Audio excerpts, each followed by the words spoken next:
Today I will explain, the shape-shifting alien vampires arrive on Earth to steal our life force. Movie name, Life Force, Part 1. 99% of people watched my video but did not subscribe to my channel. Please support me, sit back and relax, and don't forget to subscribe please. At the beginning of the movie, we see Churchill, the combined British and American space shuttle under the leadership of Colonel Tom Carlson, discover a 150-mile-long spaceship hiding in Halley's Comet's coma. A small team is dispatched to investigate the seemingly organic spaceship. Inside, they find hundreds of withered bat-like creatures, while the team bags a desiccated creature to take back for investigation. An enormous umbrella-like structure unfolds over Churchill. In the mysterious spaceship, an opening on the wall pours radiant light. Despite his team's fears, Carlson directs them inside the opening, where they find three naked humanoid beings in suspended animation within glass containers. Carlson is oddly drawn to the female creature. The team takes all three humanoid beings and one of the bat-like creatures. A month into its journey back to Earth, Mission Control loses touch with Churchill. According to their findings, Churchill hasn't adjusted their course since after they left the Comet. A rescue mission is dispatched to find out what occurred on board. To their surprise, Churchill has been completely devastated by fire, including the crew. The only things left unscathed are the three cases of the humanoid creatures. The rescue team retrieves tape recordings of the ship for further investigations. All three capsules are transferred to the European Space Research Centre in London, where Dr. Leonard Bukowski and Professor Hans Falleda watch them. Bukowski reports that the cases open on their own during their investigations. The doctors intend to dissect the bodies but require Falleda's confirmation that the bodies are dead. However, Falleda is uncertain how to determine alien life is dead. That evening, Bukowski watches the news while monitoring the footage from the operating room where the female creature is kept. The news reports about Halley's Comet's connection to the incident at the Churchill ship, recounting how in ancient times, the Comets were considered harbingers of evil in ancient times. In the operating room, the guard on duty is drawn to the unconscious female creature. He approaches her bed and slowly tries to touch her. The woman suddenly awakens and moves closer to the guard, who's seemingly under her spell. Bukowski witnesses from the monitor as the female removes the guard's protective helmet. Bukowski runs to the guard's aid while the spacewoman kisses the guard. The kiss allows her to drain his life force. Bukowski rushes to the operating room, but he only finds the guard's burnt corpse. The woman emerges from a corner and approaches Bukowski, inviting him to use her body.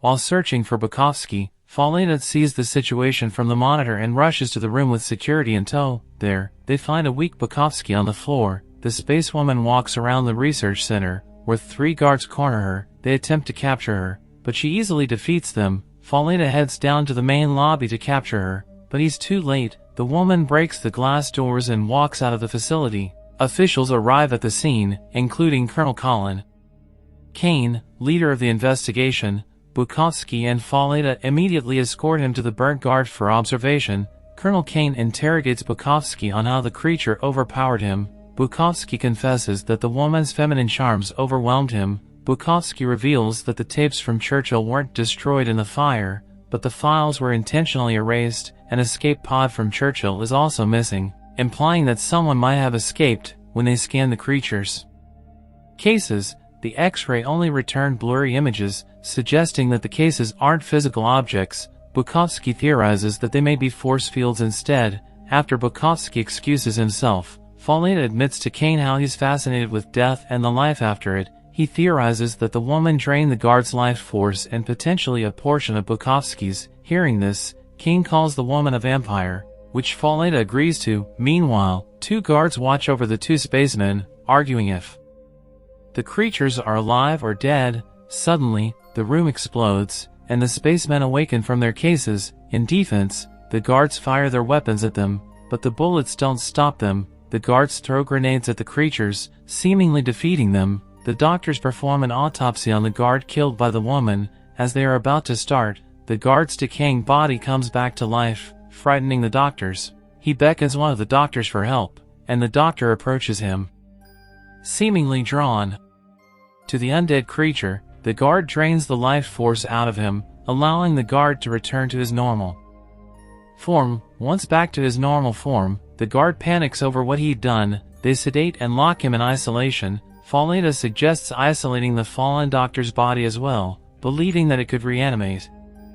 Like the guard, Kane receives a report about a desiccated female body found in a park. Eyewitnesses claimed that the woman was with another dark-haired woman who wasn't clothed. The witnesses, however, didn't see where the dark-haired woman went. Seeing that the victim's body is unclothed, they believe the space woman stole her clothes. Later that day, Kane and Falleda show Sir Percy around the facility as they monitor the space creature's victims. The guard struggles as he craves life force from humans. 2 hours after failing to sustain himself, the guard returns to his desiccated form, with his insides turned to ashes. The fallen doctor also rampages in his cell until he explodes into ashes. They watch as the woman from the park reanimates, strapped to a bed. The cardiac monitors attached to her explode just before she does. Still puzzled by the whole situation, the team receives a call that a Churchill escape pod is found in Texas with Colonel Tom Carlson still alive, seemingly. Still traumatized about the whole situation, Carlson is airlifted to London, where the executives welcome him. They question him about how Churchill was destroyed. Carlson recounts how they transported the space people into the ship and kept them in a safe room for isolation. During their journey back to Earth, the crew began to exhibit weird behaviors such as destroying controls on the ship without recollection of doing so afterward. One by one, the crew members died without any trace of how.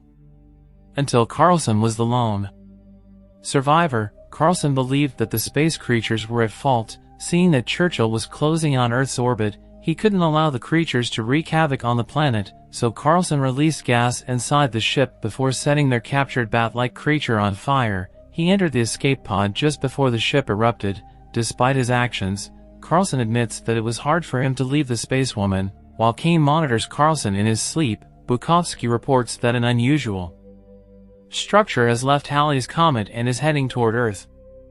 During his sleep, Carlson dreams about the spacewoman appearing as a bat-like creature. Despite fearing her, Carlson also feels a sense of comfort as if they have a connection. In his dream, they share an intimate moment amid the chaos around them. Carlson wakes up screaming, claiming that the woman is draining him.